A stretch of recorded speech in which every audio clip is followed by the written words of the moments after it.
Muy buenos días, señores estudiantes. Buenos días, doctora. Buenos Buenos días. días. Buenos días, doctora. Buenos días. Buenos días. Vamos a comenzar, creo que la última semana que tienen clase antes de Navidad. No sé si ya les han comunicado. ¿Les han dicho algo o todavía no? No nos han confirmado nada. Bueno, según el cronograma parece, no es seguro, pero parece que, bueno, nosotros como docentes sí vamos a tener trabajo, pero ustedes tienen vacaciones. Pero bueno, yo no soy la voz oficial, no, yo no les puedo confirmar nada. Les digo que eso es lo que dice el cronograma de este periodo, pero tendrán que esperar, en esta semana les tienen que confirmar. De cualquier manera, esto hace que tengamos que ir avanzar lo más deprisa posible para poder ir abarcando todo lo que tenemos pendiente. Entonces, bueno, ustedes ya saben que hoy día comenzamos las segundas exposiciones. Entonces, espero que ya estén preparados y hoy día pues tenemos el plan de que haya 3 grupos que expongan el nuevo tema, que es medicina alternativa, tradicional y complementaria. Espero que ustedes hayan podido ver el video. Yo les mandé el video del día que ustedes no pudieron tener clase. Entonces, espero que hayan visto, que hayan revisado el documento que yo os mandé para poder tener una base para hacer las exposiciones. No sé, Luis Ángel, ¿usted qué me dice? Que es el representante. Bueno, al menos en lo particular, buenos días, doctora y compañeros. Sí pude revisar el video y estuve viendo. En cuanto a mis compañeros, no tengo conocimiento de parte de ellos. Pero se le informó y se supone que se han tenido que preparar en la exposición, pues han visto el video para tener la base, ¿verdad? Bueno, señores, entonces, sin más, vamos a comenzar. Miren, yo sí les he pedido, y desde ahora les pido también, que toda esta exposición sea lo más crítica posible. ¿Qué significa crítica? Que ustedes tienen que tener una opinión de lo que se vaya exponiendo. O sea, ustedes tienen que tener una buena fuente de información. Todos los conocimientos sobre el tema para poder tener una opinión y un juicio sobre lo que se va a emitir.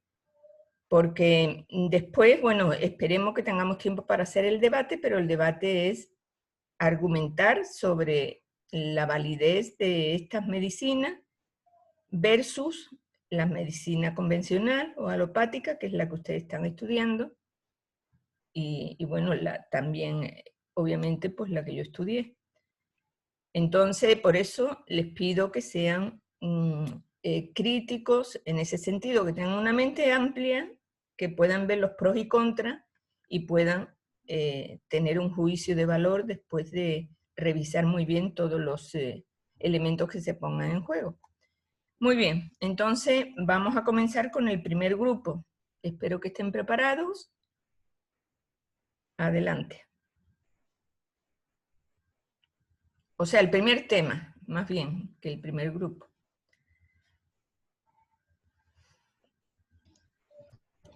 Buenos días, compañeros, compañeras, doctora. Nosotros somos el grupo 1 y nuestro tema es la acupuntura y moxibustión. Los integrantes son Cedeño Robin Jesús, García Villacreces Nexar, Solórzano Fernández Estefanía y mi persona Peñarrieta Cedeño Madre. A continuación, mi compañero. Hola, buenos días, profesora y compañeros. Vamos a hablar de la definición de acupuntura. Decimos que la acupuntura es una terapia dentro de la medicina tradicional china y que también es una de las terapias complementarias que más ampliamente han sido aceptadas en el mundo occidental y que a menudo forma parte de la medicina integradora. La acupuntura se ha practicado en China y en otros países asiáticos por miles de años. Es una práctica que implica estimular partes específicas del cuerpo, generalmente mediante la inserción de agujas muy finas. Esto se crea un cambio entre las funciones físicas del cuerpo. El procedimiento no suele causar dolor, pero sí una sensación de hormigueo. Entonces decimos que a veces la estimulación se incrementa retorciendo, calentando y manipulando en algún otro modo la aguja. La siguiente, por favor. El origen de la acupuntura. Decimos que la acupuntura fue desarrollada durante los siglos próximos, que se convirtió gradualmente en una de las terapias estándar usadas en China. Fue complementada y soportada por medio de masajes, dietas, hierbas, terapias o moxibución de calor. En los siglos XIV y XVI, la dinastía Ming prosperó. Durante este tiempo, el gran comprendio de la acupuntura y de moxibución fue publicado con los principios de acupuntura sobre los cuales las prácticas modernas de esta tradición se basan en un libro que continúa en describir 365 puntos que representan los orificios de los canales a través de los cuales las agujas se podrían insertar para modificar el flujo qi. Que el flujo qi hablamos de una fuerza universal. Siguiente. El siguiente, compañero. Bases y principios de la acupuntura. En la acupuntura, bueno, se estimulan puntos específicos en el cuerpo, como podemos ver en la imagen, ciertos puntos, ¿no?, específicos en el cuerpo mediante agujas finas en la piel y en los tejidos subyacentes. En la piel y tejidos subyacentes, es decir, que no ingresa a lo que serían órganos internos. Se considera que la estimulación de estos puntos específicos afecta el flujo de qi, como explicó mi compañera, una fuerza universal, a lo largo de las vías de energía, meridianos. Aquí podemos ver las vías de energía. Y así se restablece el equilibrio. Bueno, esto en cuanto a lo que es la cultura china, obviamente. Cuando los puntos de acupuntura son estimulados, causan una sensación, causan un dolor sordo en el músculo. Es decir, no hay dolor, pero hay una leve sensación de hormigueo o de que algo está ingresando a la piel. Bien, el músculo estimulado y las neuronas sensoriales envían mensajes al sistema nervioso central, donde éste segrega o libera endorfinas. Las endorfinas son un elemento químico que se libera como reacción a distintos dolores o a estrés. Entonces, en sí, la acupuntura repara las funciones anormales de los tejidos y órganos mediante la injerencia que ejerce en los reflejos neuronales. Siguiente, compañero.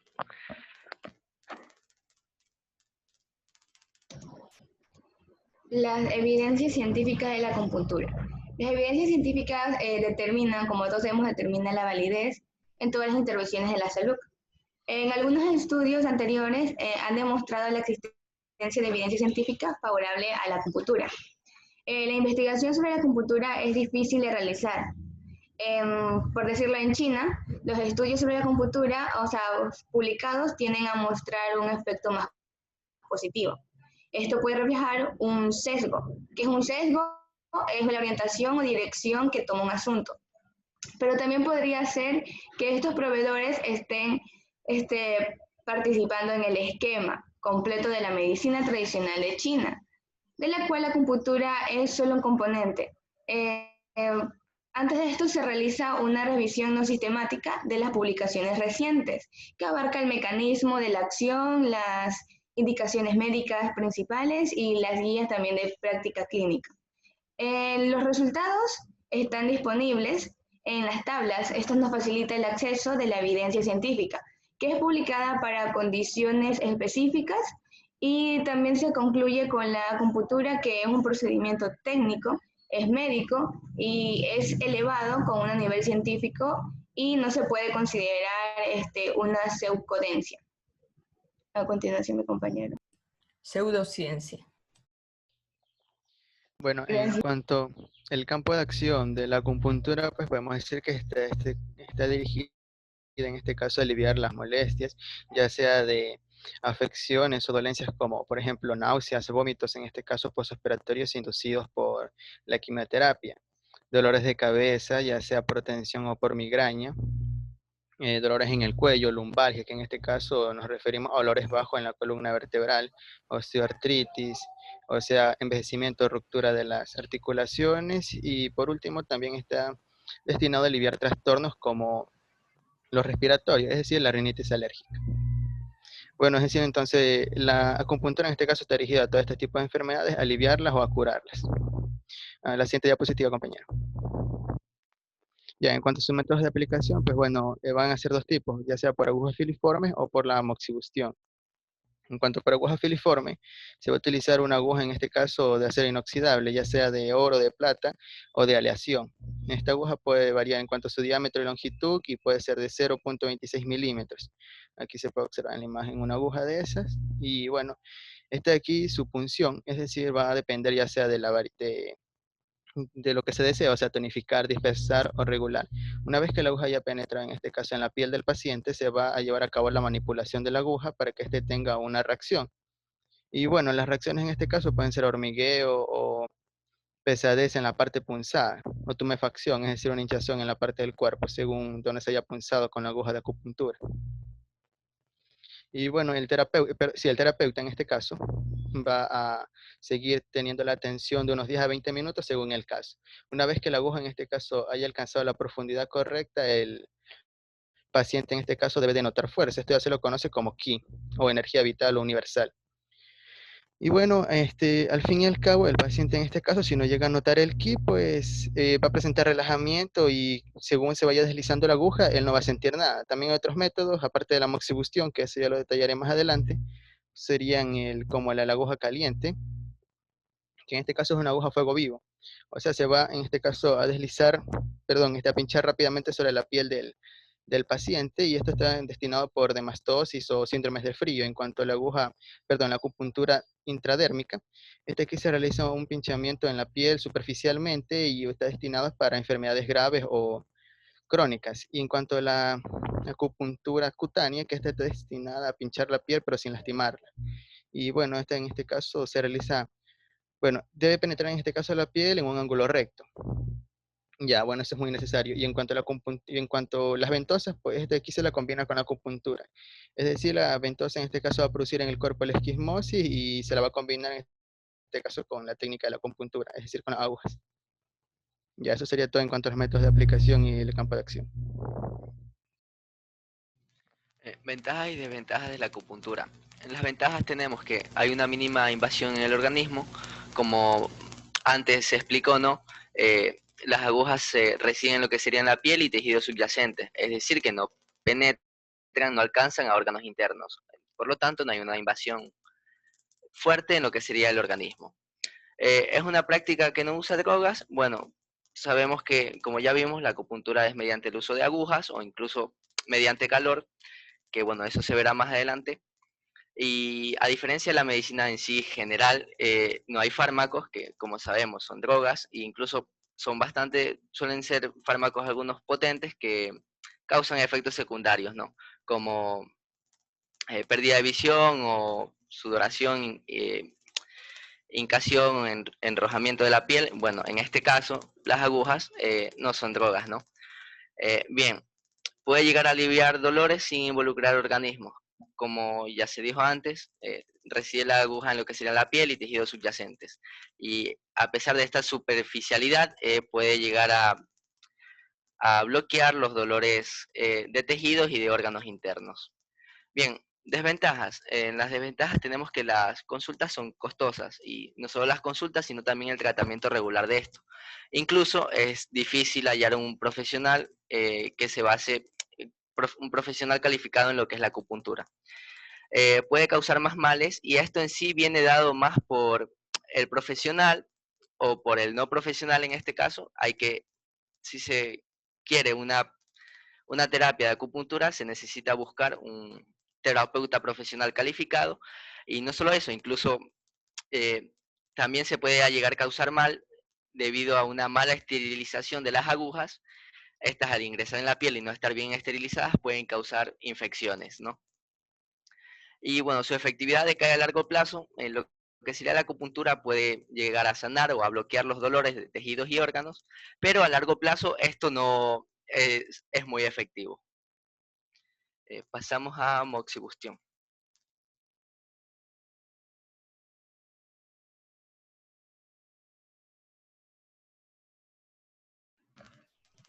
Moxibustión.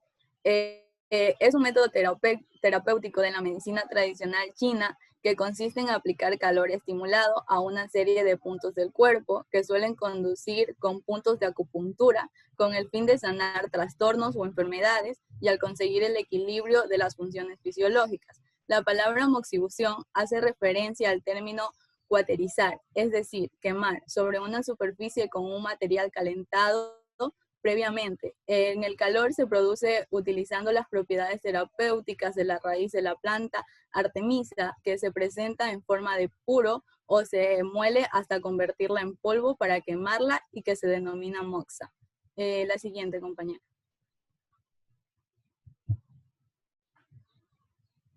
En el origen de la moxibustión, decimos que es una distorsión de una palabra japonesa mokusa, en la que mo significa quemar y kusa significa hierba, y que este método fue desconocido hasta el siglo XVII y XVIII en el occidente, y gracias a los monjes jesuitas y otros viajeros se empezó a hablar de esta técnica de curación.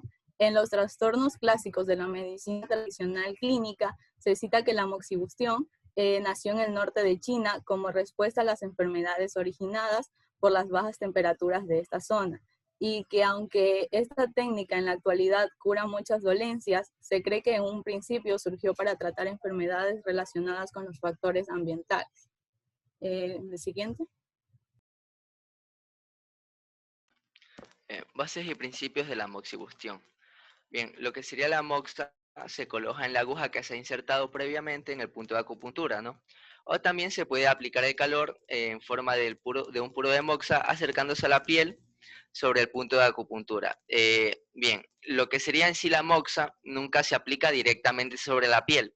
En ocasiones se coloca sobre la piel, pero no directamente, puesto que se utiliza como aislante sal o rodajas de jengibre. Y sobre este, bueno, se coloca la moxa. Como un compañero o compañera va a explicar más adelante, existen dos tipos de aplicación de la moxa. Una indirecta, que es la que podemos ver aquí en la imagen, no toca la piel, y una directa que, como ya dije, se la aplica mediante un aislante como sal o rodajas de jengibre.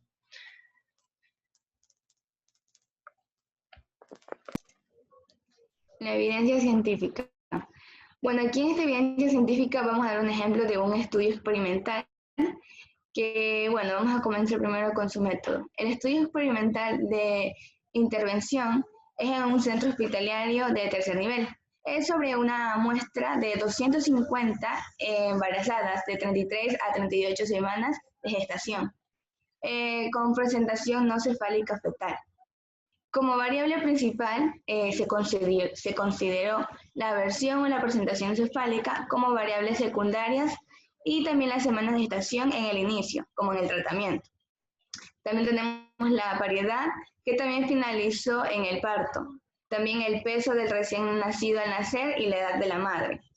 En los resultados, la prevalencia de revisión del feto a una presentación cefálica fue del 53,5% de todas las embarazadas que hicieron el tratamiento con acupuntura y moxibustión, como lo explicaron mis compañeros, y se obtuvieron diferencias como un intervalo del 95% de confianza y el 75% finalizó en el parto vaginal, mientras que en el grupo que permaneció en la presentación no cefálica, el 97,9% de los partos finalizó con cesárea. Durante todo el tratamiento no mostraron efectos adversos y también hubo una gran aceptación al tratamiento. Como conclusión, el tratamiento de acupuntura y moxibustión resultó ser efectivo y seguro, practicando en la semana 33 y 38 de gestación. en una presentación no cefálica y disminuyó también el número de cesáreas. Se considera recomendable la realización de un ensayo que pueda aportar con mayor evidencia científica.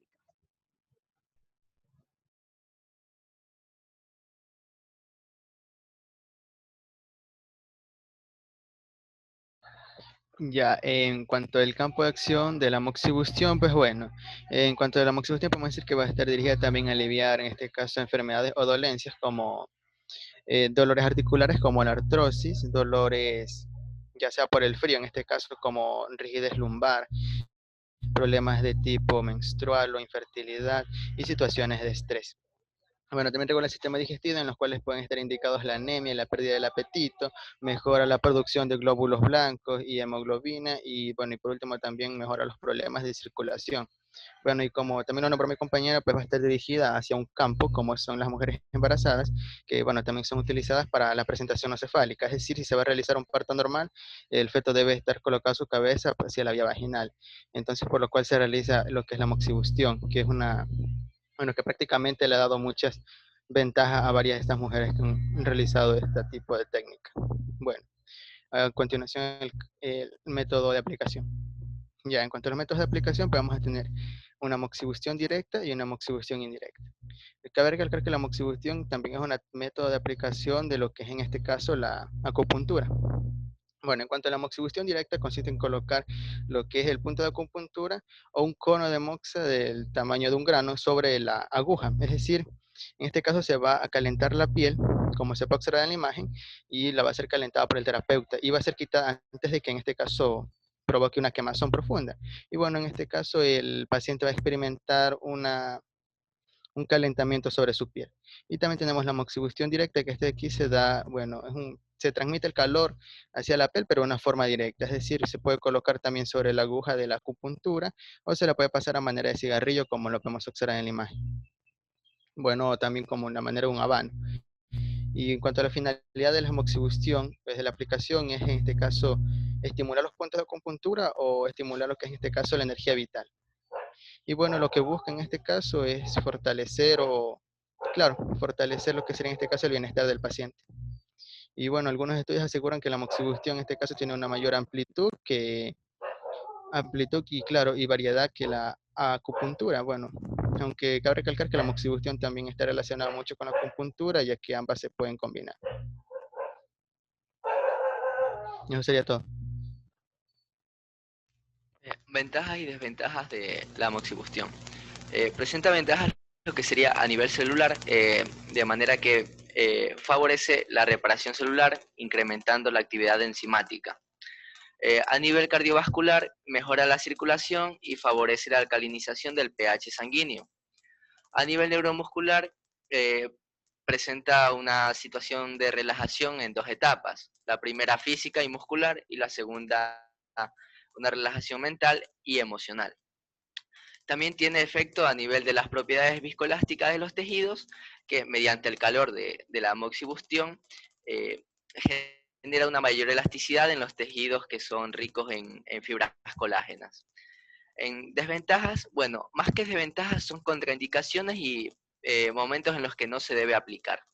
Es cuando hay estados febriles, es decir, de fiebre, en pacientes con cardiopatías, en la proximidad de órganos sensoriales como ojos, boca, incluso tampoco se puede realizar en partes del cuerpo que están expuestas a estos órganos, ¿no? Como la cara o incluso los pechos. Bueno, eso sería todo por parte del grupo. Bueno, señores, hemos visto la acupuntura en la moxibustión, como ustedes han podido comprobar por las palabras de sus compañeros. Esto es una técnica, una medicina tradicional china de hace 5.000 años, o sea, que tiene una antigüedad considerable y seguramente pues se ha ido mejorando con el tiempo.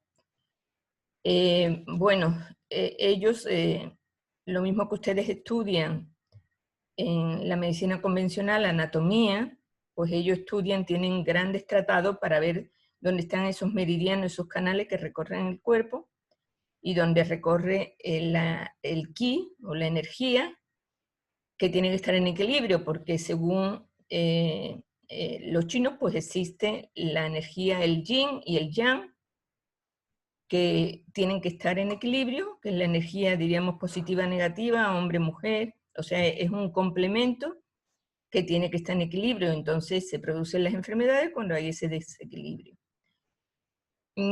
No existe evidencia científica de esos canales o meridianos, o sea, todavía no se ha comprobado científicamente que existan en el cuerpo esos canales o meridianos.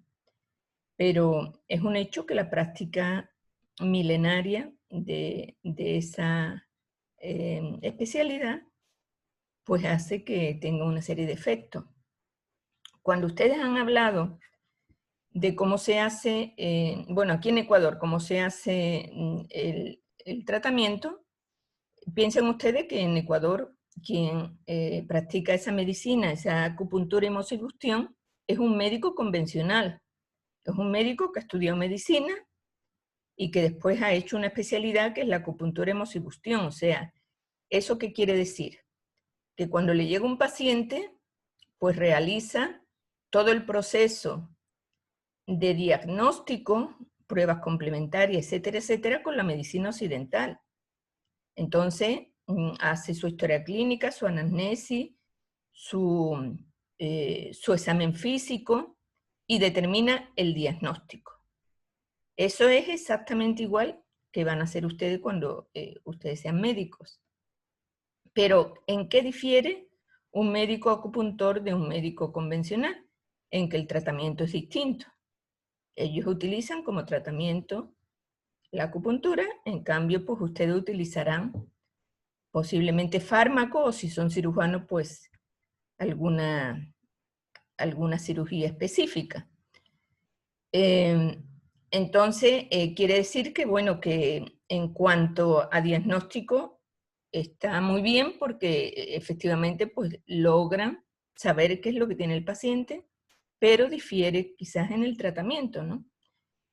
Ahora, ¿qué sabemos de la evidencia científica y qué se llama evidencia científica? Eso sí quisiera conversarles un poquito. Ustedes eso lo van a ver más adelante. Y esto es aplicable para todas estas medicinas alternativas complementarias.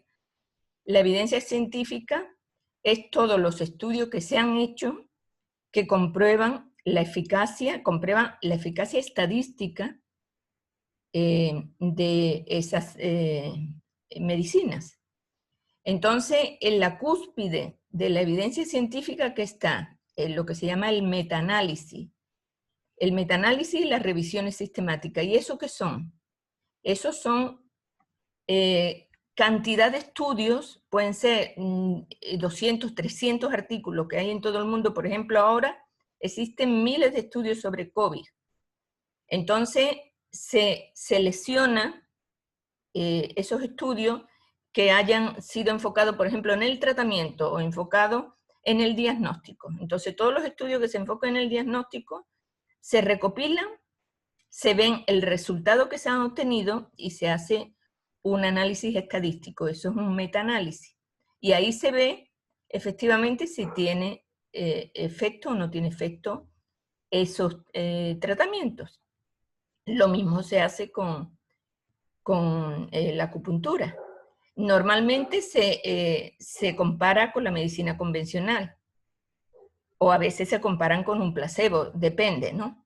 Después están más abajo, están los estudios experimentales, que lo comentó una de sus compañeras que expuso, que son lo que se llaman experimentos, que eso sí tiene un grupo control y un grupo, o un grupo control o placebo y un grupo que es el que hace, diríamos, el investigado, que en este caso sería el grupo que utiliza la técnica de la acupuntura. Entonces, ¿qué quiere decir todo esto? Que realmente pues todos los estudios y la evidencia científica basada en metaanálisis, basado en estudios experimentales, tiene mucho peso estadísticamente y tiene peso a nivel del mundo investigativo, o sea, de los grandes investigadores de todo el mundo. Entonces, ¿qué nos dicen esos metaanálisis respecto a la acupuntura? Bueno, lo que dice, y comentó alguno de sus compañeros, que es bueno para evitar las náuseas y vómitos de la quimioterapia. Eso ya está comprobado, que es excelente, la acupuntura es excelente para evitar náuseas y vómitos de la quimioterapia.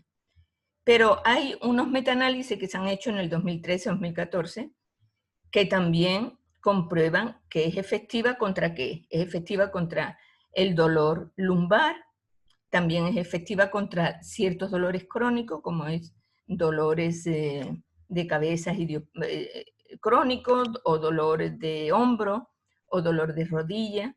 Entonces se ha comprobado en esos metaanálisis, poniendo en la balanza una y otras técnicas, la convencional y la acupuntura, que efectivamente la acupuntura pues, puede servir para esos dolores crónicos.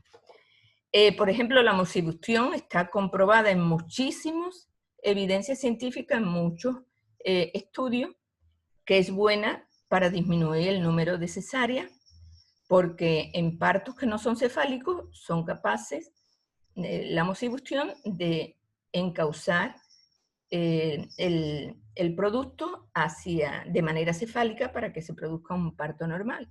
Entonces, esas son las evidencias y son evidencias reales. Obviamente, para otro tipo de tratamiento, ya sería un poco más problemático decir que es efectivo o no. Entonces, nos tenemos que basar en esas metaanálisis o revisiones sistemáticas que nos dicen la efectividad de esos tratamientos. Aunque ustedes conocen, por lo menos aquí en el país, que la acupuntura se utiliza para muchísimas más cosas. Entonces, lo bueno de esto es que siempre, y según el Ministerio de Salud Pública, quien utiliza acupuntura tiene que ser un médico convencional, ¿sí?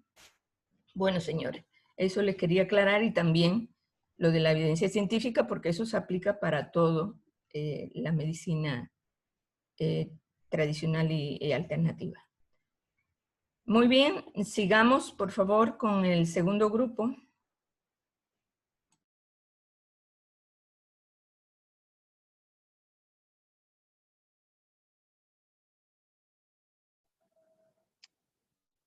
Buenos días, profesora. Buenos días, compañeros. Nosotros somos el grupo número 2, conformado por Yair Santander Alcibar, Yair Santander, por Delgado Rivera Alison, Muñoz Bermeo Luis Ángel, quien les habla, y Mesa Ruiz Lisset. Nuestro tema es la homeopatía. Siguiente diapositiva.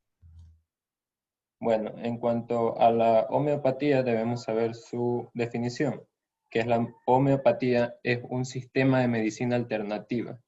Fue creado en 1796 por Samuel Hahnemann, basado en su doctrina, la cual nos explica que lo similar cura lo similar. Esto sostiene que una sustancia que causa síntomas de una enfermedad en personas sanas curará lo similar en personas enfermas. En cuanto a otros autores y escritores, definen la homeopatía como una pseudociencia, es decir, una creencia que es presentada falsamente como ciencia. Ellos también creen que las preparaciones homeopáticas no son efectivas para tratar ninguna enfermedad. La siguiente diapositiva.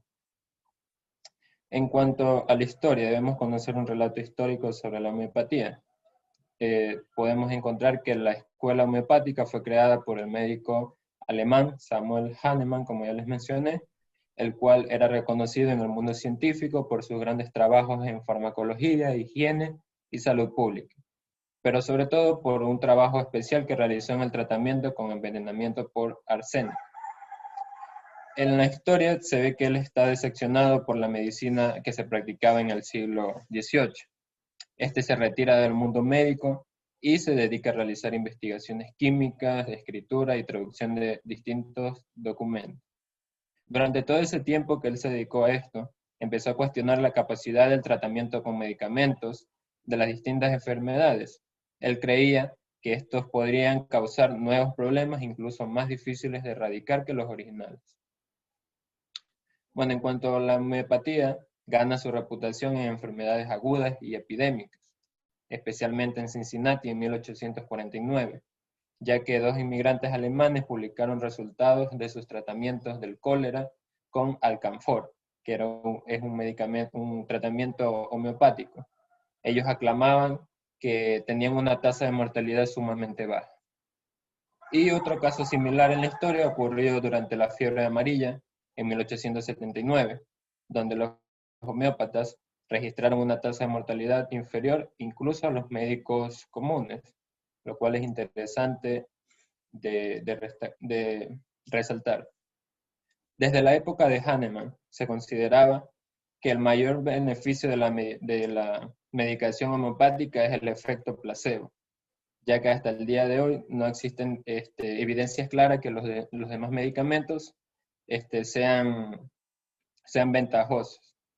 En cuanto al efecto placebo, ¿qué debemos saber? El efecto placebo es la forma en la que se utiliza un placebo, que es una sustancia farmacológicamente inerte. Esta sustancia se aplica a pacientes que no conocen la procedencia de esta sustancia, es decir, piensan que es un medicamento, pero en realidad es una sustancia, puede ser un suero, agua, azúcar, un suero inocuo, y da ciertos resultados positivos en estos pacientes. Según Samuel, los pacientes que están acostumbrados a tomar una medicación a diario, en dosis constantes, se sienten mejor, aunque no todas las dosis administradas comprenden el medicamento homeopático, sino algún tipo de placebo como lactosa, jugo de frambuesa, entre otros. Pese al nacimiento de la homeopatía desde los siglos y su popularidad actual, la comunidad científica y médica siguen teniendo un punto de vista apático ante esa práctica.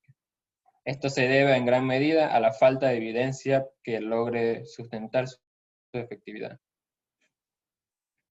La siguiente diapositiva, bueno, tenemos que hay otro obstáculo que dificulta el establecimiento de la homeopatía como ciencia de la salud, y es la falta de evidencia fiable que confirme su uso terapéutico de los medicamentos homeopáticos. Tenemos que ciertos ensayos clínicos han sido descartados ya que existe un grado de parcialidad o de favoritismo en contra de esta práctica, lo que explica la tendencia de exagerar los resultados. El siguiente compañero.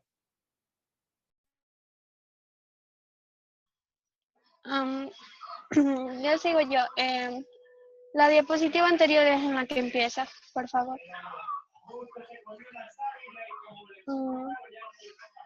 Ok. Bases y principios.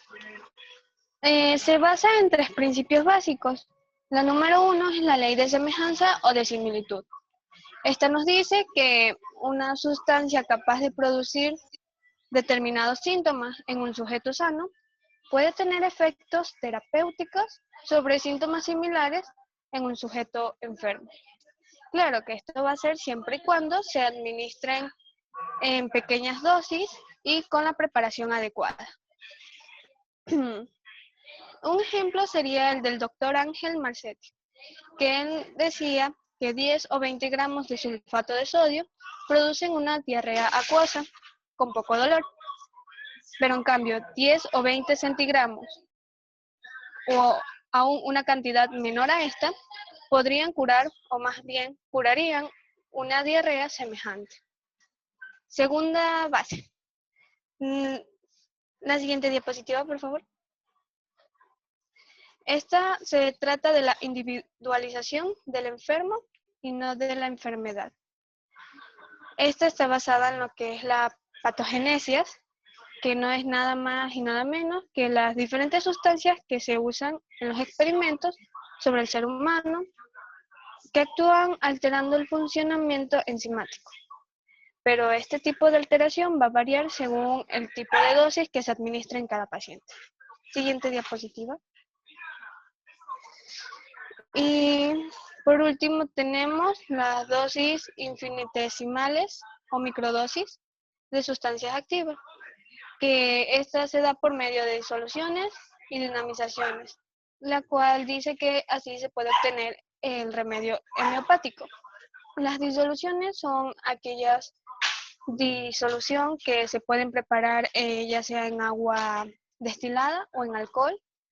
Y la dinamización es la que después de haber ya tenido la disolución preparada, solo se procede a agitar vigorosamente.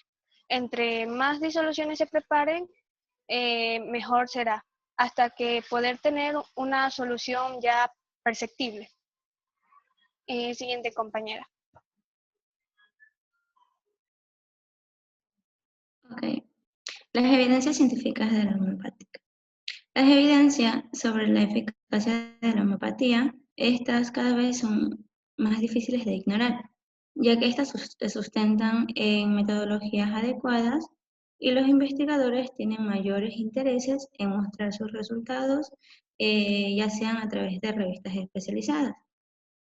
Se dice que actualmente pueden verse 5.734 publicaciones de homeopatía indexadas en PubMed, de las cuales 293 corresponden a ensayos clínicos, lo que hace de la homeopatía que éstas sean complementarias e investigadas. La siguiente diapositiva. Bueno, los campos de acción de la medicina homeopática. En los campos de la acción de la medicina homeopática, estas están relacionadas con el tratamiento de las afecciones agudas y crónicas, la prevención en los primeros auxilios. En los procesos agudos se impone interrogar al paciente para obtener información directa acerca de las manifestaciones clínicas que presenta al acudir a los especialistas. Estos síntomas y signos son modelizados y busca su correspondencia con la materia médica para poder prescribir el fármaco oportuno. Conviene instruir al odontólogo o médico acerca de las indicaciones de medicamentos a fin que puedan indicarlo en cualquier trastorno patológico. La siguiente diapositiva. Bien, en estos tenemos los remedios homeopáticos que se utilizan frecuentemente. En ellos tenemos el Aconitum napellus, que pertenece al reino vegetal. Es el más importante remedio en la ansiedad, ya sea relacionada al miedo estomatólogo. El Argentum nutricum, también pertenece al reino vegetal y es un medicamento útil en la fobia al estomatólogo. El Arnica montana, de la misma manera pertenece al reino vegetal y es el más importante medicamento para la prevención y el tratamiento de las contusiones, hematomas y hemorrágicas. Bueno, el Arsenicum album, pertenece al reino mineral y se usa en casos de ansiedad, ya sean por temor. Bueno, el belladonna, medicamento pertenece al reino vegetal y es útil en etapas tempranas de los accesos. También cuando el dolor es pulsátil. El bórax, pertenece al reino mineral y se usa en extrema ansiedad cuando el paciente se siente tullido. Bueno, el cofia cruda, pertenece al reino vegetal, que es útil en casos de ansiedad o miedo al médico o a lo que se vaya a realizar. El chamomilla, pertenece al reino vegetal, que es el primer remedio en quien se piensa cuando existe algún trastorno. Continúa con la siguiente diapositiva. Bueno, el Hepar sulfur, pertenece al reino mineral. Es considerado como el remedio más importante para los accesos y para los pericoronitis. El Hypericum perforatum, pertenece al reino vegetal y es un remedio muy útil para las lesiones de los nervios y terminaciones nerviosas. El Mercurius solubilis, pertenece al reino mineral Es un remedio para los accesos periconidaritis, pulpitis, gingivitis crónica, periodontitis y halitosis. Bien, el nitricum acidum, este pertenece al reino mineral. Es usado cuando tenemos dolores agudos como las astillas de madera clava, la salivación abundante y el aliento púdrico. Bueno, Nux vomica. Este pertenece al reino vegetal. Es útil en algunos casos de migrañas, sexorostomia, en el mal gusto, en la halitosis. Bien, el Poxporus, este pertenece al reino mineral. Es el remedio para la hemorragia, útil en gingivorragias, síndrome de ardor bucal. Y la silicea, esta es del reino mineral, es un medicamento muy útil para las fístulas en los tratamientos de endodoncia y para la expulsión del cuerpo extraño y un secuestro óseo post-extracción. A continuación, mi siguiente compañero. Ok, ahora método de aplicación. Para el diagnóstico homeopático se utiliza un examen minucioso y directo del paciente mediante anamnesis y un examen físico. A partir de aquí, el médico busca la sustancia medicinal cuyos signos y síntomas obtenidos en experimentación sean lo más parecido posible a los de la enfermedad del paciente. Un ejemplo común en atención primaria es la fiebre de los niños en edad de preescolar. Las manifestaciones típicas son mejillas enrojecidas, boca seca, pupilas dilatadas, agitación e incluso alucinaciones. Siguiente diapositiva, por favor.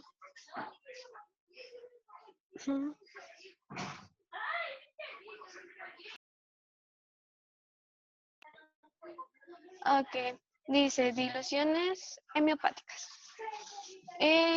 Como se mencionó ya anteriormente en lo que expliqué sobre la segunda ley de la homeopatía, que era la de similitud, se requiere que el tratamiento homeopático sea diluido para el máximo efecto. Angeman desarrolló técnicas para controlar la concentración o la disolución de la sustancia para crear remedios homeopáticos. Uno de ellos es, creo que el más mencionado, sería el método hahnemanniano. Este consiste en dividir la sustancia de origen, que sea tintura madre o cepa, en función de su solubilidad, en medio líquido o en sólido. Ahora, si se tomara una parte de la sustancia y se la mezclara bajo una agitación energética o dinamización en 9 partes de disolvente, se obtendría una disolución decimal, que esta se va a expresar como 1D o 1DH, 1X o 1HX.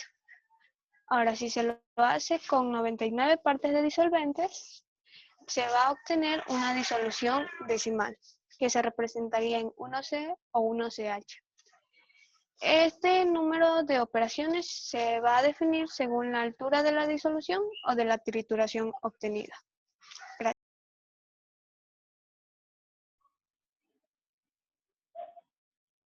Ya, las ventajas o beneficios de la homeopatía. Primeramente se va a encontrar la ventaja de que es totalmente segura.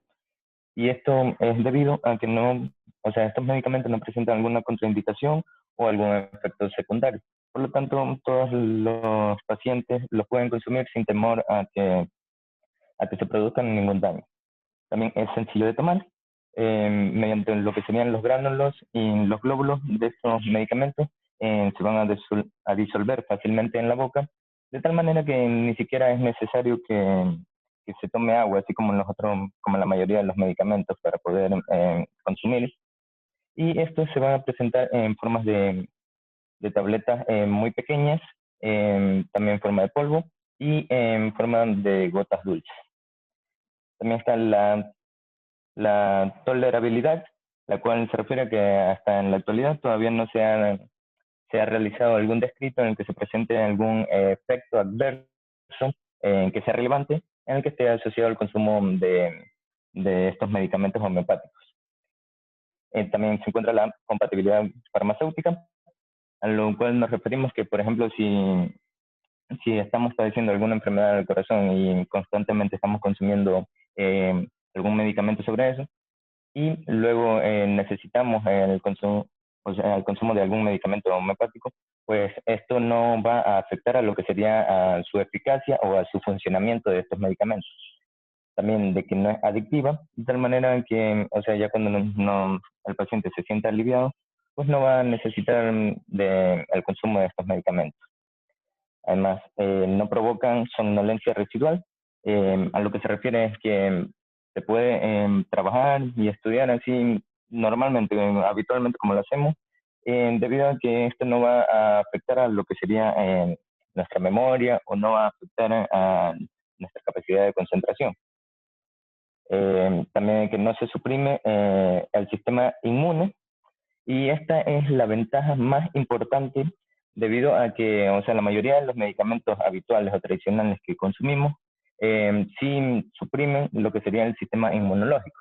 Por ejemplo, al momento en el que estamos enfermos de la tos y tomamos algún medicamento regular para ello, este va a suprimir lo que sería el reflejo de la tos.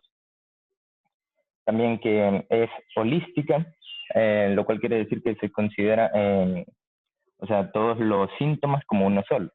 De tal forma que cuando se realice un tratamiento de medicamentos así homeopáticos, pues ya no se van a repetir los síntomas de los que padecían. Por otro lado, también es apto para toda la familia, lo cual había mencionado en parte anteriormente.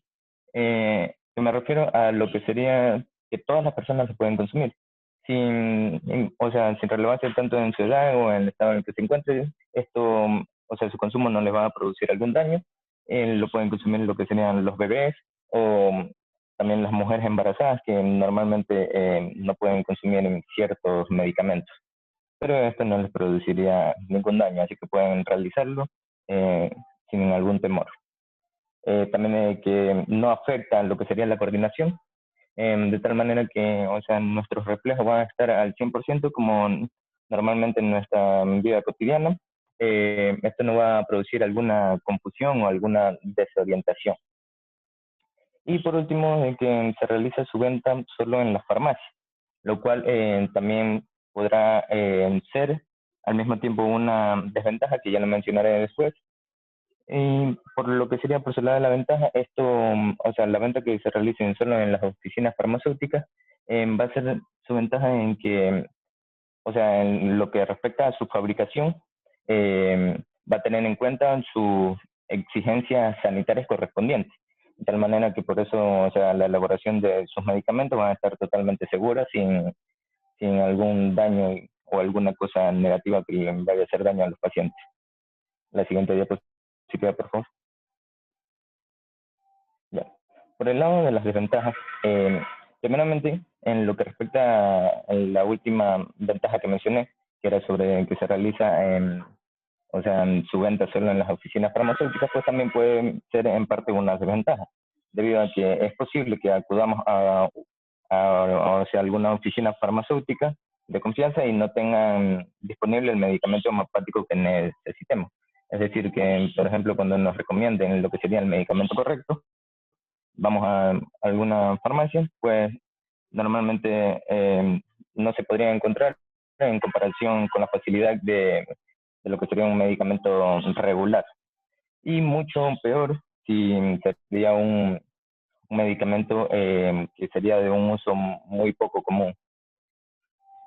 Ahora, está lo que sería también una desventaja: escoger el tratamiento homeopático adecuado puede ser más lento que en la medicina tradicional, a lo cual se refiere que lo que sería en la receta que nos recomienda algún médico homeópata va a tardar un poco más en comparación a lo que sería la medicina que se realiza habitualmente, y esto es debido a que o sea, no existe algún medicamento que sea predeterminado para una única enfermedad, sino que aquí se toma más en cuenta lo que sería, se tiene más cuidado con los síntomas de cada paciente, ya que, o sea, cada paciente tiene unos síntomas únicos.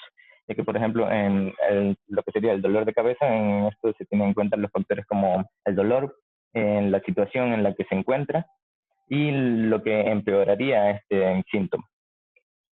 Y por último, lo que sería una ventaja es que existen unos pocos expertos en el campo.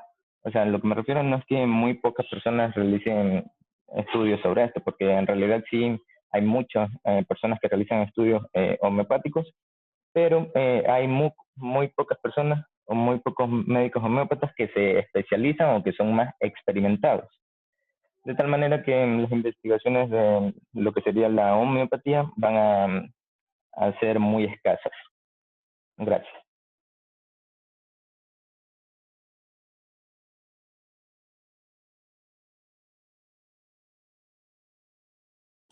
Bueno, hemos terminado también con el tema de homeopatía, que serían, ya hemos visto las 3 especialidades que pueden ser practicadas por un médico convencional. Según el Ministerio de Salud Pública, el médico convencional termina su carrera, hace una especialidad o de acupuntura, de moxibustión o homeopatía, y es un médico alternativo en esas especialidades, en una de esas especialidades. Bueno, normalmente la acupuntura va unida a la moxibustión. ¿Qué ocurre con las evidencias científicas de la homeopatía? Bueno, yo les quisiera explicar un poco qué pasa en Europa y en Estados Unidos. Ustedes saben que la homeopatía se basa en el principio de la similitud. Lo similar cura lo similar. Pero ese principio no existe evidencia científica de su demostración. No hay, ese principio no está demostrado. Bueno, ¿qué pasa con todos esos médicos homeopáticos que existen en Estados Unidos y en Europa? Bueno, yo les podría decir que existe una gran industria de la homeopatía. En Europa, a diferencia de aquí del Ecuador, que todavía no lo vemos, pero en Europa, lo mismo que hay farmacias de medicamentos convencionales, hay farmacias de medicamentos homeopáticos. Los fármacos homeopáticos también tienen un registro sanitario y tienen que pasar por una serie de pruebas como los fármacos, cualquier fármaco de cualquier laboratorio convencional. ¿Esto qué quiere decir? Que hay muchos intereses económicos en torno a la homeopatía. Miren ustedes que en Francia, en Alemania, en Suiza, la homeopatía está insertada en el sistema de salud. En España todavía hay mucha reticencia, todavía no está insertada, aunque en España hay muchísimos médicos homeopáticos, hay como unos 3.000, 3.500, no sé cuántos, hay muchísimos, pero todavía hay una resistencia del sistema sanitario español en incorporarlos. En Estados Unidos igual hay muchísimos médicos homeopáticos y también están dentro del sistema de salud. ¿Qué quiere decir eso? Que también tiene que ver que las evidencias científicas a veces están sesgadas, lo mismo que muchas evidencias científicas dentro de la medicina convencional, están sesgadas por los intereses económicos. A veces interesa que salga un producto rápidamente al mercado, entonces se aceleran los trámites, etcétera, etcétera. Usted sabe cómo funciona eso en todo el mundo. Lo mismo pasa con los medicamentos homeopáticos. ¿Qué demostración y qué evidencia existe de que la homeopatía es válida? Bueno, hay muchas evidencias científicas, pero realmente lo que da un poco de miedo es que, y que ha habido muchísimos casos, sobre todo yo les puedo hablar de España, es que muchas personas abandonan los tratamientos convencionales para irse al tratamiento homeopático y pueden morir. Por ejemplo, eso ha ocurrido muchas veces en el cáncer. Muchas personas que son diagnosticadas de cáncer en etapa 4, 3 o 4, donde hay un promedio de sobrevida bajo, y ustedes saben que los tratamientos convencionales son bastante fuertes. entonces acuden a la medicación homeopática y obviamente pues olvidan la quimioterapia, olvidan cualquier otra medicación y eso pues, puede perjudicar a esos pacientes. Entonces, bueno, como les digo, eso tiene que ser objetivamente, diríamos, consensuado por ustedes, viendo los pros y los contras, porque yo no puedo decir yo estoy a favor o yo estoy en contra, yo les pongo a ustedes el panorama. Existe una gran industria. Lo bueno de la homeopatía, ¿qué es? Que es inocua, también que el efecto placebo es un hecho. Ustedes solo, cuando sean médicos, solo ponerse la bata blanca ya produce un efecto placebo en su paciente. O sea, el paciente que tiene un dolor ve la bata blanca de un médico y mejora automáticamente. Ese es el efecto placebo del médico. El médico solo con su presencia hace un efecto. Y cualquier medicamento, por muy inocuo que sea, hace un efecto placebo. Entonces, eso también hay que considerar. También otra ventaja es que, y por qué tantas personas en Europa y en Estados Unidos se acercan a la homeopatía, porque es una, lo que yo les decía el primer día, es una, diríamos, una especialidad humanizada, o sea, que realmente el paciente tiene, es importante para el médico y es el centro del tratamiento. Entonces, muchas personas que han visto que a veces la medicina convencional se deshumaniza, vuelven los ojos a esas terapias no convencionales, como la medicina alternativa, porque buscan ese tratamiento, diríamos, más humanizado. Bueno, estos son algunos elementos que ustedes después pues, pueden profundizar y pueden ya tener un elemento de juicio para ver qué es lo que ocurre y cuál es su opinión al respecto. Muy bien, hemos terminado con las 3 especialidades en Ecuador de la medicina alternativa. Estas son medicinas que precisan estudiar un médico convencional y después especializarse. Ahora sí pasamos a las terapias alternativas, que no es necesario que sean médicos. En Ecuador hay otros países que sí pueden ser médicos para practicarlas. Muy bien, entonces vamos al grupo 3. Adelante. Profesora, muy buenos días. Disculpe, aquí el compañero Johnny no pudo ingresar a clase y tampoco, como también a él le toca exponer por motivo que es del mismo grupo, que había fallecido lo que es un familiar de él muy cercano y que se le podía justificar la falta, en este caso en la exposición o en la asistencia. No sé qué medidas tomaría usted. Bueno, él ha aportado en la realización de la investigación del tema, ¿o no? ¿Él ha aportado con una parte de la investigación del tema o no? Compañera Sheila, en el informe, le envió en la parte del informe de él. No.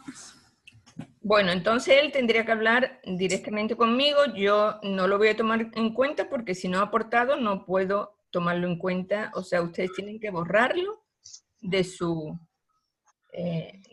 diríamos, de su PowerPoint, de su informe, porque él no ha aportado. Entonces tendría que hablar directamente conmigo y ver cómo va a solucionar eso. ¿Ok? Bueno, los demás están preparados, ¿verdad? Sí. Ok, entonces adelante.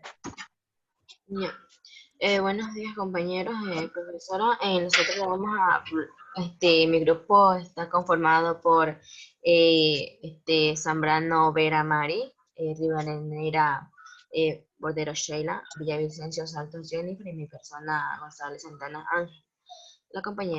La siguiente, compañera. Nosotros vamos a hablar sobre lo que es la terapia de Reiki, o también terapias integrales o completas. Tenemos en ello lo que son terapias de Reiki, desarrollo humano de Herla y procesos creativos. La siguiente.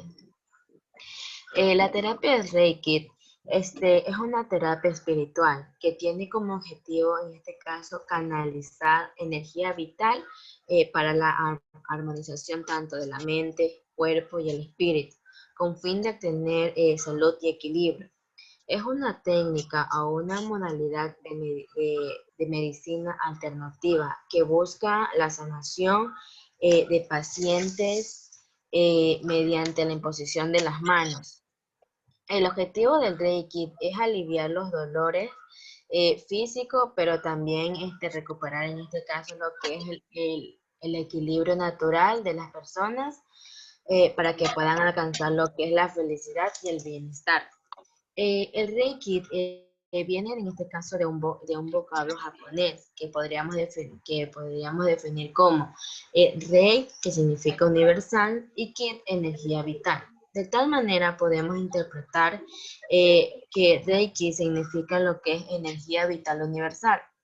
El Reiki recibe una poderosa técnica de curación mediante las imposiciones de las manos. La siguiente, tenemos lo que son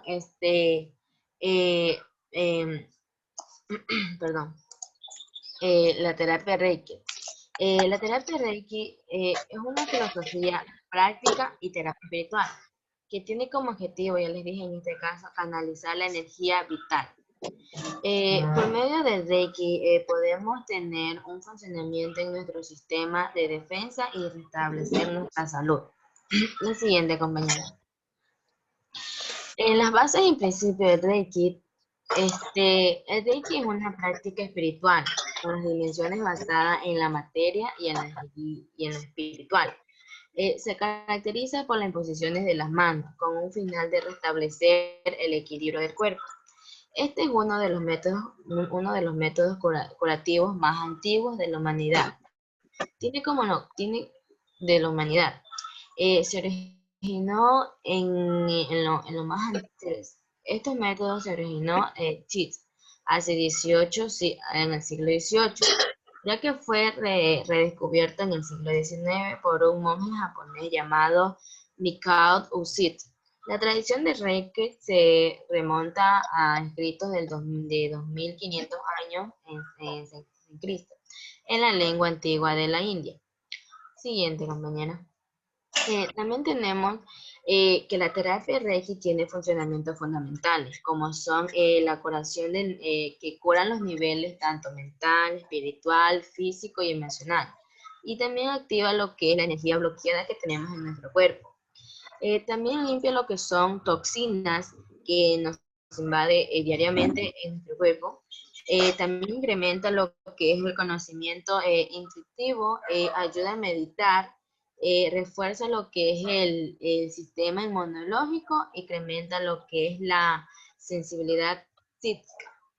Este tratamiento o esta terapia de Reiki se siente como una radiación brillante, ya que influye a través no tanto del paciente, sino también del terapeuta. Siguiente. Ya, ahí sigue mi compañera Jenny. Muy buenos días, profesora, compañeros. Yo le voy a hablar sobre lo que es el campo de acción. En este caso, ¿para qué sirve o para qué se emplea? Ya.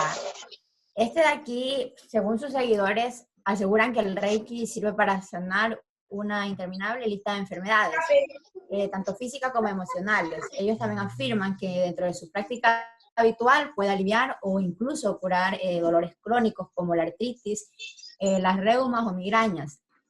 Este también puede acelerar la recuperación de lesiones óseas y musculares, incluso ayudar al organismo a combatir infecciones, o en este caso mitigar el estrés y la ansiedad. Además, esta terapia está reconocida como terapia alternativa por la Organización Mundial de la Salud. Entre otros pacientes también, ellos aseguran que dentro de la enfermedad del cáncer reciben sensaciones de Reiki, ya que se ha usado como éxito en combinación con la quimioterapia, en este caso para ayudar al organismo a mantener la fortaleza física o en este caso necesaria para soportar lo que es el tratamiento. Dentro del método de de aplicación, compañera, por favor, ayúdenme con la otra. Perfecto, ya dentro de lo que es el método de aplicación de esta terapia, puede durar aproximadamente 40 o 45 minutos. Y el paciente va a tener que permanecer acostado en una camilla, descalzo y vestido. Esta va a ser la posición que va a usar esta terapia para poderla realizar. Durante esta sesión se va a utilizar música suave, tal vez aromas como incienso o esencias. La persona que va a realizar este tipo de terapia va a colocar las manos sobre una serie de ubicación en el cuerpo y la energía Reiki va a fluir en este caso. Estas manos se van a ubicar dentro de la parte que el paciente encuentra afectada, en este caso en el lugar donde tiene cáncer, si sería en el estómago, esta persona va a colocar las manos ahí en esa parte. Durante este tratamiento va a sentir una relajación profunda el paciente y va a sentir una sensación de paz. También muchas personas se van a quedar dormidas, cosa que no va a fluir para nada en lo que sería el resultado final. Otras personas sienten cosquilleo, calor o frío, en diferentes partes del cuerpo. Van a experimentar sensaciones de flotar o van a sentir emociones que salen a la superficie y otras no van a sentir nada. Y no por esto va a querer decir que esta terapia no va a ser aceptada, sino que van a ser distintas emociones que van a sentir las personas.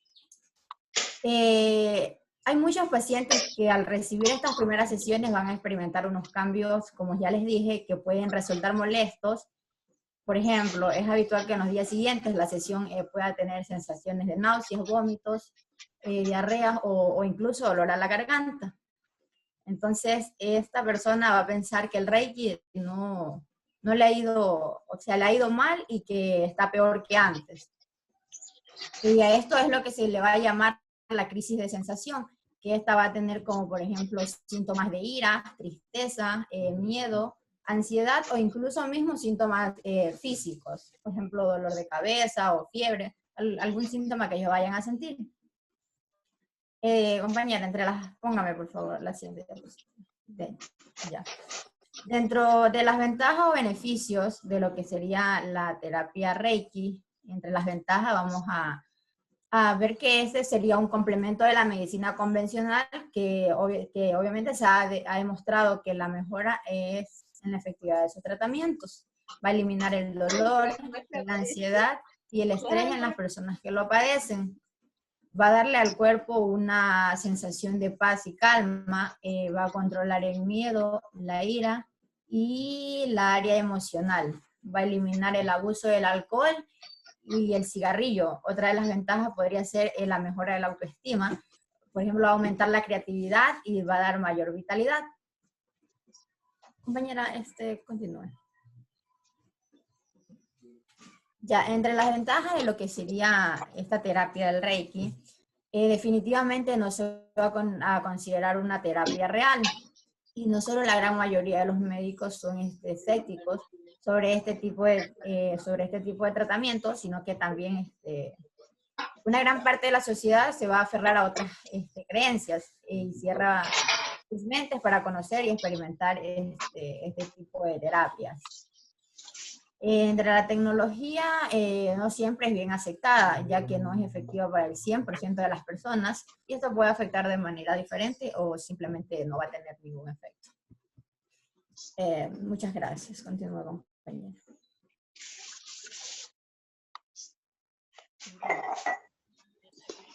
El desarrollo, espera un momentito, doctora, por favor. Ya. El desarrollo humano de Gestalt. Esta metodología que usa el psicólogo se encarga de que el paciente promueva la responsabilidad de sus actos y elecciones, es decir, de que el paciente sea consciente de lo que hace, de sus responsabilidades y las acciones que ha hecho. Esta metodología hace que el paciente no se fije tanto ni en el pasado ni en el futuro, sino en el presente, en lo que pasa ahora, porque prácticamente el pasado no es algo tan importante, el futuro es algo porque uno debería preocuparse, pero no es que debe enfocarse tanto en eso, sino que más en el presente. Entonces, es darse cuenta de que cómo has llegado en la situación que está, sea negativa o sea positiva. A ver. Ya. Tiene unas leyes. Las leyes, una de ellas es la ley de figura-fondo. No podemos percibir una misma forma como figura y a la vez como fondo de esa figura. El fondo es todo lo que no se percibe como figura. Esto quiere decir de que nuestros padres son nuestro fondo, quiere decir que son nuestra base, porque ellos son los que nos guían desde pequeños para poder ser alguien en el futuro. Y lo que dice, como una figura puede ser alguien que idolatremos o admiremos, pero no significa que esa persona vaya a ser nuestras bases en un futuro. Los que son nuestras bases son nuestros padres o con las personas que nos estamos criando. La ley de continuidad. Si varios elementos parecen estar colocados formando un flujo orientado hacia alguna parte, se percibirán como un todo. Quiere decir esto que, vamos a poner ejemplo en una familia, papá, mamá e hijos. El papá tiene una actitud, por ejemplo, se puede decir que recta y de buenos valores. La mamá también va a seguir esos valores. Entonces, si tanto como la madre y el padre tienen esa actitud y enseñan eso a sus hijos, tienen que aprender eso. Y los hijos lo van a aplicar cuando sean futuros padres. Eso quiere decir que hay un flujo de continuidad, que prácticamente es un ciclo. La ley de proximidad. Los elementos próximos entre sí tienden a percibirse como si formaran parte de una unidad. Esto quiere decir que más trata lo que es con las parejas o las amistades. Porque primero, por ejemplo, uno se conoce como una persona, primero son desconocidos.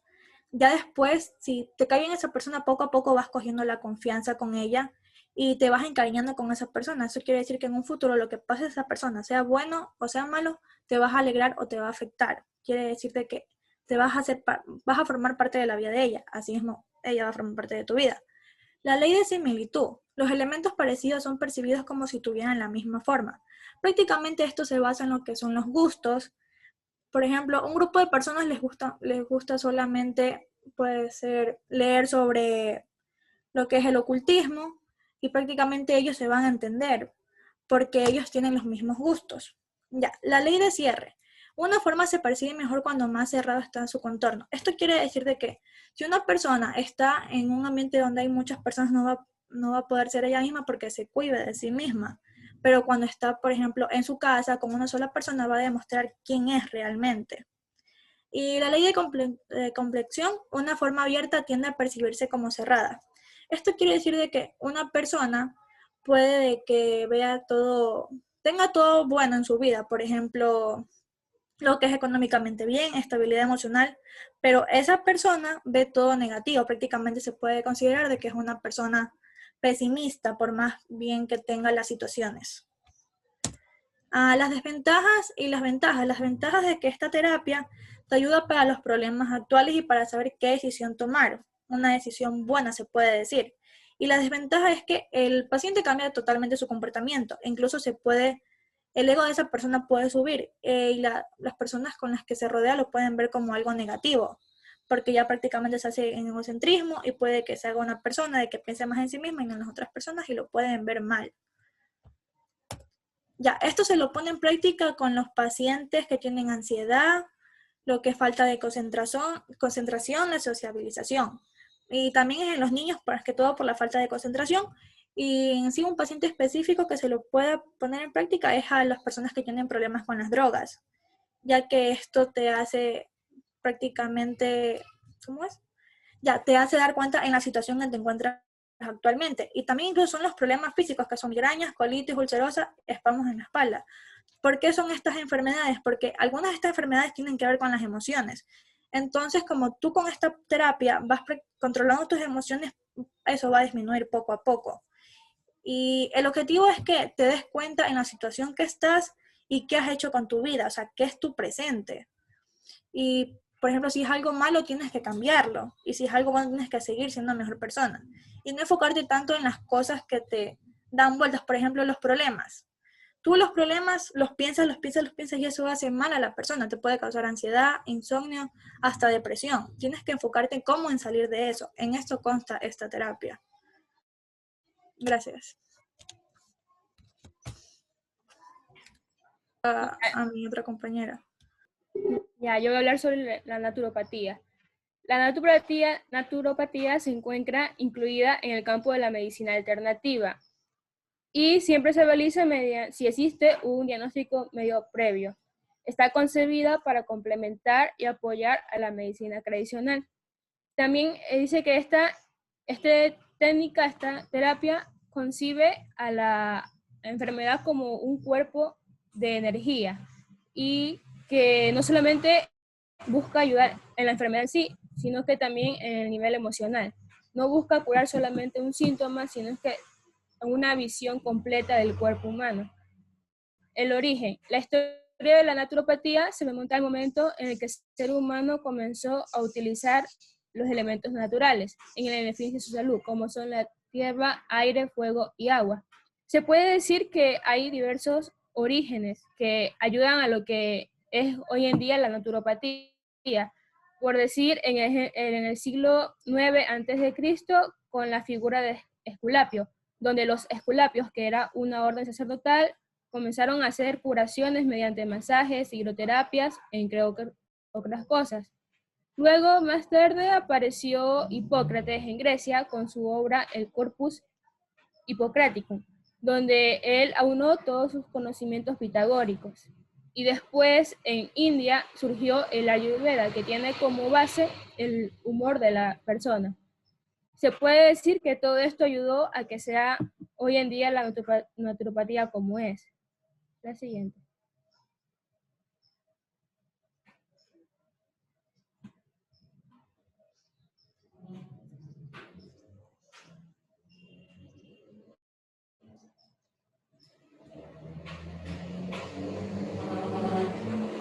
Ya, las bases, ¿cómo funciona? Se basa en la capacidad vital del organismo para regenerarse y busca la causa de la enfermedad en lugar de perseguir únicamente un alivio sintomático. Esto quiere decir que trata de estimular las capacidades de autocuración y recuperación de cada persona, por decir, mediante una buena alimentación, mediante la eliminación de toxinas, estimulando lo que es el sistema autoinmune, y se basa en las reglas de sentido común y la armonía de vivir con el entorno. La evidencia científica dice que esta naturopatía es una disciplina demasiado extensa, por lo que ha habido problemas en el momento de investigarla, pero esto no evita que sí se haya podido hacer. Y entonces la naturopatía está respaldada bajo diversas bases de datos, bajo institutos de investigación naturopática y del Peer Review Journals. Un ejemplo de estos documentos es el Scoping Review de varios autores, entre ellos Stephen P., que dice que la naturopatía es efectiva en el tratamiento de trastornos cardiovasculares, de la diabetes tipo 2, del ovario poliquístico, de la ansiedad, de la depresión y de los dolores musculoesqueléticos. La siguiente. Ya, las ventajas y las desventajas. Son menos agresivas para el cuerpo. Esto quiere decir que tienen mínimos o a veces ningún efecto secundario. Promueven el bienestar general, no solo combaten un síntoma. Y también a veces ayuda con las emociones, dependiendo del tipo de terapia. No tienen efectos a largo plazo, a diferencia de algunas medicinas que dejan sustancias en el cuerpo que pueden provocar daños a un futuro. Son más económicos, ya que se dice que no tienen que pagar exámenes, ni pruebas, ni nada por el estilo. No son agresivos para el cuerpo, ya que al ser naturales, claro que hay excepciones, son más fáciles de asimilar y de eliminarlos. Son preventivos y son holísticos y no específicos. Esto puede ser tanto una ventaja como una desventaja. Una ventaja porque concibe el cuerpo como uno solo, y una desventaja porque no ayuda a aliviar un síntoma, o sea, no sirve para una emergencia. Otras desventajas son que prácticamente tienen que ver con la calidad, ya que no son sometidos a muchos estudios y no se sabe el origen de estos elementos que son usados para esta terapia. No se sabe si pasaron por un registro sanitario ni si están contaminados o no. Otra desventaja es que son más lentos, pues no sirven para curar en el momento. Las dosis están poco controladas porque esto de aquí depende de cada terapeuta. Hay unos que tienen una forma de hacer esta terapia y otros tienen otra, así que no están controladas. Y suelen tener problemas para tratar emergencias. Gracias.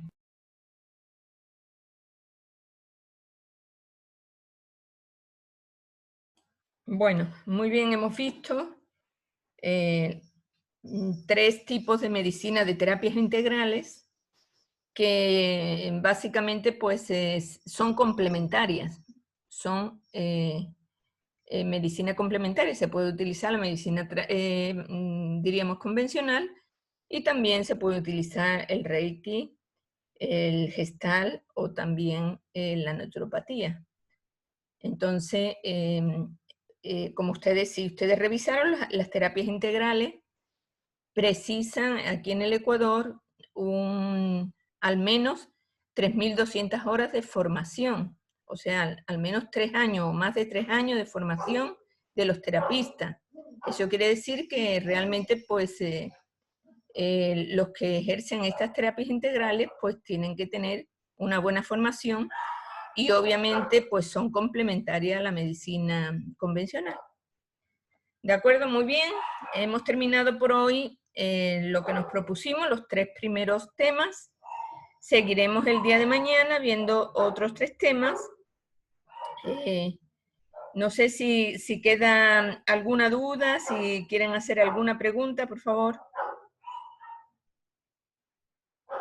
Sobre los grupos que pusieron hoy día, se sube lo que es el trabajo juntado tanto el informe con la diapositiva en un solo documento, o cómo está impuesto en el aula virtual. Ciertas personas suben lo que es el informe y otras personas lo que es el Miren, ustedes pueden hacerlo como quieran. Ustedes pasan el documento a PDF o pueden hacer un solo documento donde pongan el informe y al final pueden poner las diapositivas. O si no, una parte sube el informe y otra parte sube las diapositivas, como ustedes quieran. Lo que ustedes saben que no se pueden subir 2 documentos al aula, tiene que ser uno solo. Y no puede ser más pesado de 8 megas, entonces por eso ustedes tienen que limitar, o sea, darse cuenta de esa circunstancia, si no, no les sube. Entonces, como ustedes deseen, pero tienen que subir algo, porque si no yo no le puedo poner la nota si no suben uno de los 2 documentos, o como les digo, un solo documento insertado uno en el otro y pasado a PDF. ¿Está claro? Bueno, no sé si hay alguna otra pregunta. Ok, entonces nos veríamos. Yo tengo una pregunta. Es que, bueno, lo que pasa es que en la plataforma está que solo se puede subir hasta hoy, hasta las 11, y lo que nos ponemos, no, lo que nos pusimos hoy, lo tenemos que subir igualmente. O esperamos a mañana. Se supone que hasta esta noche ustedes pueden hacerlo porque básicamente mañana van a tener, es hasta qué día, hasta el 15, ¿verdad? Repítame hasta qué día está abierto. Hasta el 22. Yo creo que está abierto bastante tiempo, porque bueno, no sería diciembre y el mes ya sería el día 22. Aquí está. Ah, ya, sí. Entonces sí, no recordaba. Todos les puse el 22 porque yo no sabía si, por ejemplo, vamos a tener el lunes 21, vamos a tener clase o no. Y ya ustedes entrarían en vacaciones, no sé. Entonces, por eso, como todavía esto no está claro, yo puse el 22. Si no han terminado de exponer todos, porque son 8 grupos y vamos a tener 6 grupos el día de mañana, entonces seguramente tendré que abrir de nuevo el aula virtual para cuando regresemos el próximo año para los 2 grupos que faltan. ¿De acuerdo? Bueno, entonces tranquilamente sí pueden subir hasta el día de mañana en el caso de los 6 que van, los 3 y 3 que van a exponer estos 2 días. Muy bien, señores, muchísimas gracias y nos veríamos el día de mañana. Gracias, doctora. Gracias. Gracias, doctora. Gracias, doctora. Gracias,